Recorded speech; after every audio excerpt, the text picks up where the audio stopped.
মনের বেশ কিছু কথা শেয়ার করেছিলেন তার সহ জানলো সাকিব এবং অপুর ভেতরে একটি সমস্যা চলছে। তখন সে সাকিবকে ইমোশনালি ব্ল্যাকমেল করে।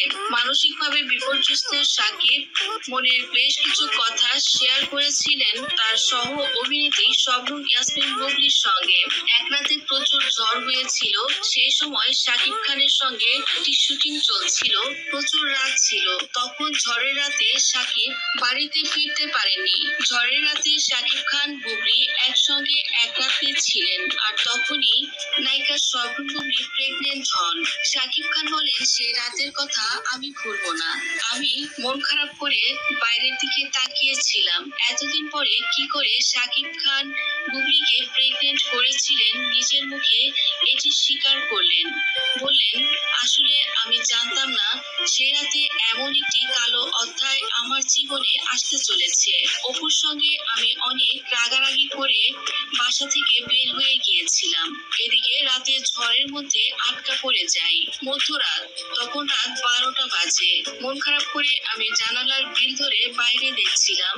বৃষ্টি হচ্ছিল, চারদিকে অন্ধকার। এদিকে হুট করে কারেন্টও চলে যায়। হঠাৎ করেই বজ্রপাত।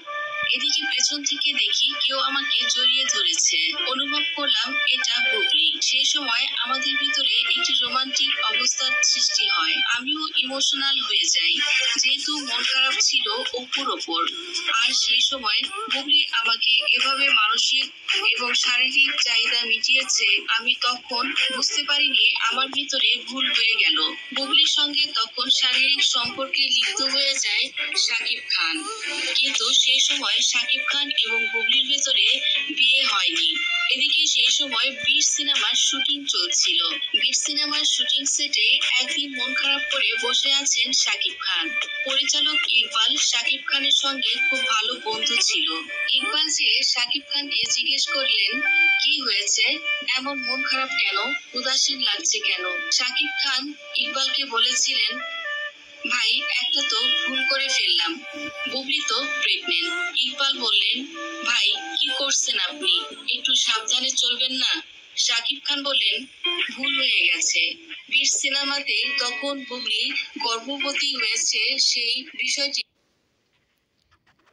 আসসালামু আলাইকুম, আপনারা কেমন আছেন? ভালো আছেন? আমার ভিডিওটা দেখেন, সাকিব অপুর ভিডিওটি দেখেন, লাইক করেন, শেয়ার করেন, কমেন্ট করেন আর কথাগুলো শুনেন। খালি তো বুবলির ভক্তরা বড় বড় লেকচার ছাড়ে, এই যে লেকচারের কথা দিছি, তো আপনারা লাইক করেন, কমেন্ট করেন, শেয়ার করেন।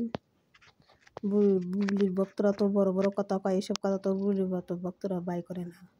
বাইকে লোক নাক কাটা যাইব, সেজন্য ওরা এই সব বই ছাড়ে না। ওরা ছাড়ে কোন কিনে খালি অপু কোনে আগলো মুতলো সেইটা ছাড়ে। অপু খাটা জামা পরলো না লম্বা জামা পরলো না মেকআপ করলো না ঠোঁট বাঁকা না মোটা, এটা দেখে উপশেষের। বুবলি যে কি কীর্তি কিনার আর মানুষের সঙ্গে ধরে না, ধরলে তখন নাক কাটা যাইব। নাক কাইটে তো কাটা নাক আর বোসা হইব আরো বেশি, বোসা নাক। তো আপনারা ভালো থাকেন। আসসালামু আলাইকুম। লাইক করেন, কমেন্ট করেন, শেয়ার করে দিন এই ভিডিওটা।